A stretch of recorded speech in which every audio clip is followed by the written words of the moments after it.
सितंबर के खत्म होते होते मानसून के वो कुछ बादल जो अभी भी हिमालय पर मंडराते रहते हैं, उनमें पानी नहीं होता।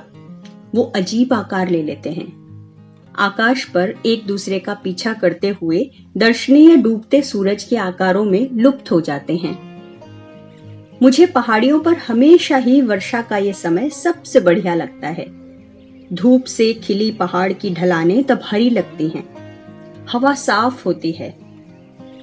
पर सर्दी आने में तब 1 या 2 महीने का समय होता है, और जो लोग फिर भी पैदल चलकर खुली सड़क से जाना चाहते हैं, उनके देखने के लिए चट्टानों से गिरते झरने, धाराएं और जलप्रपात होते हैं, जो बाकी समय सूखे रहते हैं।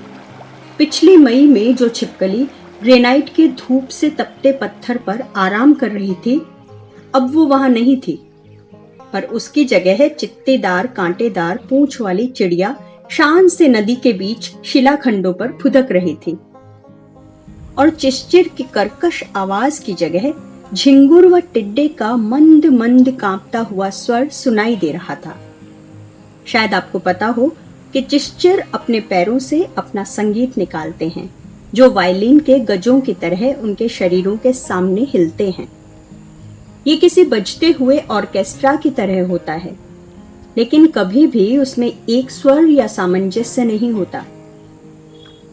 रूबी आंटी, जिन्हें थोड़ा कम सुनाई देता था, वो तब भी चिश्चिर की आवाज सुनाई नहीं देती थी जब वो सबसे तेज आवाज में चिल्ला रहे होते थे। वो विशालकाय बोर्डिंग स्कूल से ज्यादा दूर नहीं रहती। अब साल के किसी भी समय में जंगली फूल अपने आप खिल जाते हैं। पहाड़ी की ढलानें फूलों व पत्तियों से आच्छादित हैं।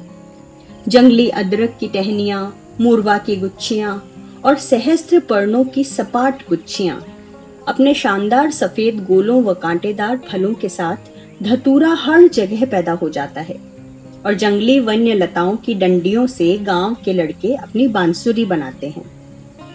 एरॉयड यहाँ प्रचुर मात्रा में होते हैं, और सांप की तरह अपनी बाहर निकली जीभ के कारण लोगों का ध्यान आकर्षित करते रहते हैं। इसीलिए वो कोबरा लिली के नाम से प्रसिद्ध हैं।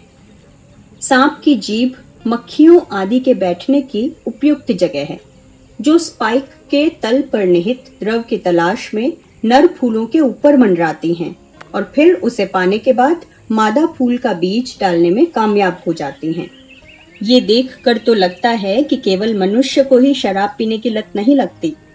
भालू रोडोडेंड्रोन फूलों का रस पीकर मदहोश हो जाने के लिए प्रसिद्ध हैं, जबकि भौंरे पूर्णतया मद्योन्मादी हो सकते हैं। सबसे अपूर्व कोबरा लिली, जिन्हें सायुरोमोटम गुटेटम नाम से जाना जाता है, उसके अर्थ के बारे में अपने नजदीकी वनस्पतिज्ञ से पूछें। उनमें एक अकेला पत्ता और बैंगनी विशाल पत्ता जो फूल को घेरे रहता है होता है।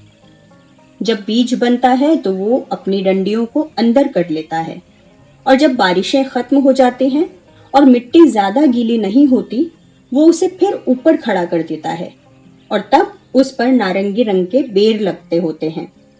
पहाड़ के लोगों के अनुसार लाल डंडी को देखकर बारिशों के खत्म हो जाने का ज्यादा विश्वसनीयता से अनुमान लगाया जा सकता है, बजाय किसी मौसम विज्ञानी की भविष्यवाणी के।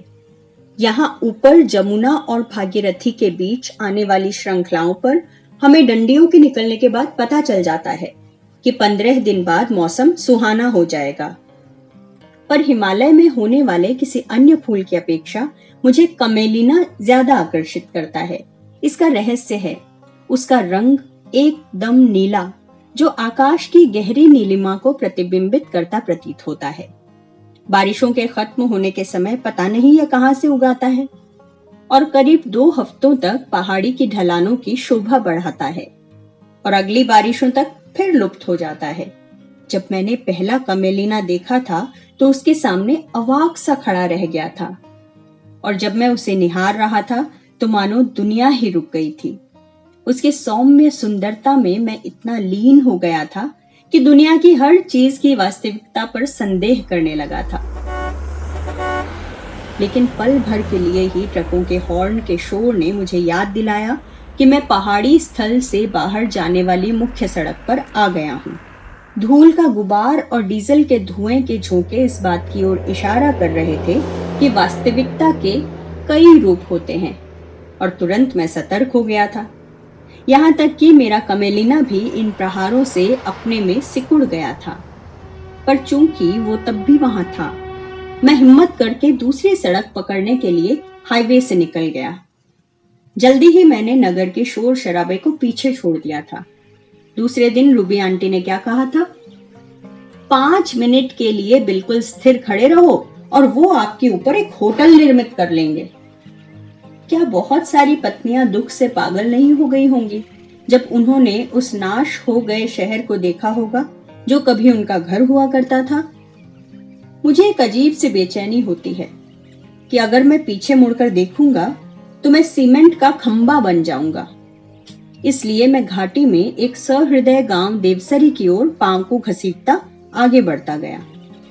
बड़े बड़े ठेकेदारों व पैसे वालों को यहाँ पहुंचने में अभी बहुत समय लगेगा, क्योंकि कोई भी वहां रहने नहीं जाता जहां गाड़ियों के पहुंचने का रास्ता न हो। एक चाय की दुकान ने मुझे आकर्षित किया। रास्तों पर की इन चाय दुकानों के बिना कैसे कोई पहाड़ियों पर रह सकता है? छोटी छोटी सराय एक ही बार में अनेक लोगों को खाना व छत प्रदान करती हैं। मैंने किसी तरह कुछ बन खाए जो देखने में बहुत ही पुराने लग रहे थे। वो पत्थर की तरह सख्त थे, शायद वातावरण से सामंजस्य बिठाने के लिए। लेकिन मैंने गरम और मीठी चाय के साथ, जो काफी अच्छी थी, कुछ कांटेदार टुकड़ों को किसी तरह निगल लिया।